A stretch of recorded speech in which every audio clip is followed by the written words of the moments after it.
Hello दोस्तों। अगर आप डरावनी भूतों की कहानी के शौकीन हैं तो हेडफोन लगा लो और हमारे चैनल को सब्सक्राइब करें। जिंदगी एक गाड़ी के पहिए की तरह है जो हमें एक जगह से दूसरी जगह ले जाकर खड़ा कर देती है, क्योंकि जिंदगी का हर वक्त हमारे कर्म से जुड़ा होता है। यह कहानी बागपत के सादतपुर शहर से जुड़ी एक सत्य घटना पर आधारित है। यह कहानी किसी से बदला लेने की कहानी है जो कि प्यार में असफल रहे हैं। भूपेंद्र, ओमकार और उनके दोस्तों की है, जो कि बहुत मासूम हैं। लेकिन कहते हैं होनी को कोई नहीं टाल सकता, होनी होकर ही रहती है। उन बेचारों को क्या पता था कि वो जिस जगह जा रहे हैं वहाँ मौत उनका इंतजार कर रही थी। तो आइए कहानी की शुरुआत करते हैं। सिंह साहब अपने शहर के सबसे अमीर आदमी थे।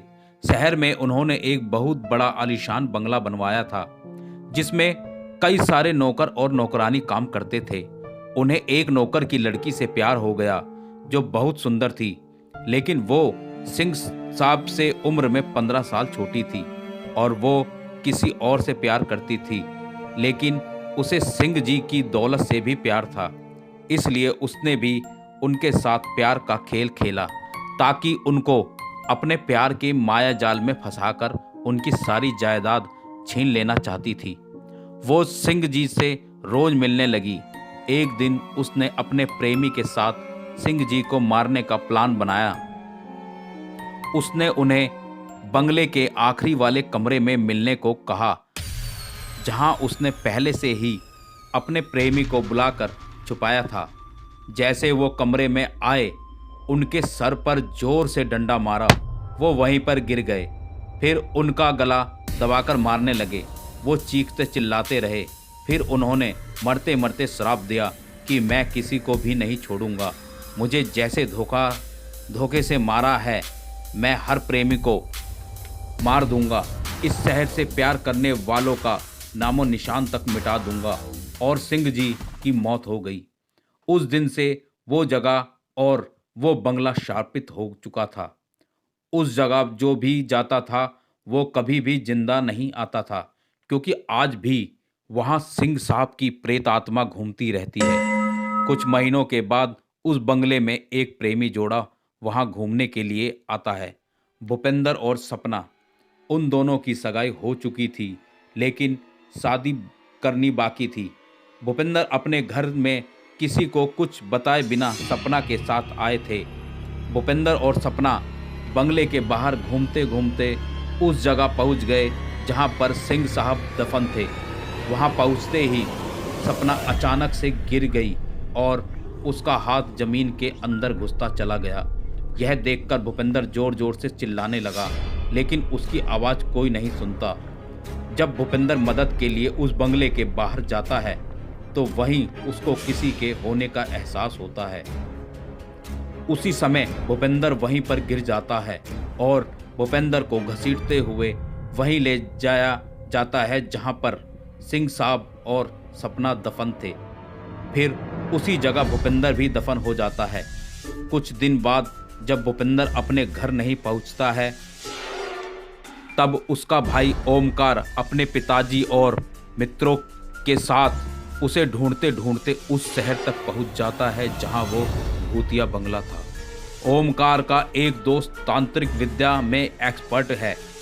उस शहर में जब वो उस भूतिया बंगले पर पहुंचते हैं, तब ओमकार के दोस्त पवन को पता चल गया कि यहाँ पर किसी बुरी आत्मा का वास है। उसने सबको बताया, इस बंगले में प्रेत आत्मा का साया है। यह सुनकर सब बहुत डर गए, लेकिन उनको क्या पता था कि जिस बंगले में हम रह रहे हैं उसमें भूपेंद्र और सपना दफन है। उसी रात को उन सभी के साथ कुछ अजीबोगरीब घटनाएं होने लगती है, जैसे कि लाइट जलने और बुझने लगती है, नल से पानी गिरने लगता है, खिड़की जोर जोर से हिलने लगती है, किसी के रोने की और चिल्लाने की आवाज़ आने लगती है। यह देखकर वो सभी बहुत ज़्यादा डर जाते हैं और उनमें से एक दोस्त भागने की कोशिश करता है, लेकिन सिंह साहब की प्रेत आत्मा उसे भी वहीं जिंदा दफन कर देती है जहां भूपेंद्र और सपना दफन थे। दूसरे दिन जब उन लोगों को पता चलता है कि हमारा एक साथी गायब है, तब वो लोग और भी ज़्यादा डर जाते हैं। तब वो लोग सोचते हैं कि उस प्रेत आत्मा ने उसे मार दिया होगा और अब हम सब भी मरने वाले हैं। लेकिन पवन बताता है कि हमें अगर यहाँ से बाहर निकलना है तो हमें पहले उस आत्मा को बुलाना होगा और उससे पूछना होगा कि आखिर वो हमसे क्या चाहती है। फिर सभी ने कहा ठीक है, क्योंकि वो सभी बहुत ज़्यादा डर गए थे। इसलिए उन्होंने पवन की बात मान ली और बोले, आत्मा को बुलाओ, हम सब तैयार हैं। पवन ने कहा, जब आत्मा आए तो कोई भी डरेगा नहीं। फिर पवन ने एक कमरे में आत्मा को बुलाने की तैयारी कर ली और बोला कि जब तक हम आत्मा से पूरी बात को जान नहीं लेते तब तक कोई इस कमरे से बाहर नहीं जाएगा, ना ही किसी का हाथ छोड़ेगा। फिर पवन ने तंत्र मंत्र विद्या से आत्मा को बुलाना शुरू कर दिया। कुछ घंटे बाद एक तेज हवा सी चली और बिजली सी कड़की और धुआं धुआं हो गया। फिर हमने देखा कि उसी धुएं में से सिंह साहब की आत्मा दिखी। हम सब डर गए थे, लेकिन हमने हिम्मत से एक दूसरे का हाथ पकड़ रखा था। पवन ने उस आत्मा से पूछा, आखिर तुम हो कौन? क्यों लोगों को मार रहे हो? क्या चाहते हो तुम? सिंह साहब की आत्मा ने कहा, भाग जाओ यहाँ से, मैं सबको मार दूंगा, किसी को नहीं छोड़ूंगा, निकल जाओ यहाँ से, जो भी यहाँ आएगा उन सबको मार दूंगा। और वो वहाँ से गायब हो गए। फिर उन्होंने सोचा भूपेंद्र और सपना भी मारे गए हैं, तो पवन ने भूपेंद्र की आत्मा को बुलाया। फिर भूपेंद्र की आत्मा से सारी बातें पूछी।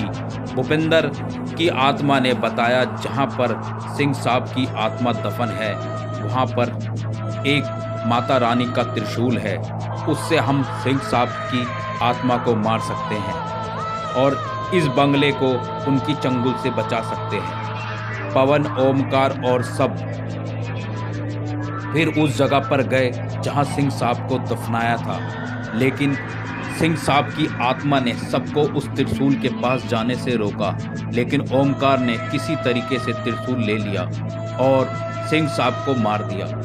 कुछ ही देर में सिंह साहब और उनके साथ उन सभी आत्माओं को मुक्ति मिल गई जिन्हें सिंह साहब ने दफनाया था। अगर कहानी अच्छी लगी हो तो हमारे चैनल को सब्सक्राइब करें, वीडियो को लाइक करें।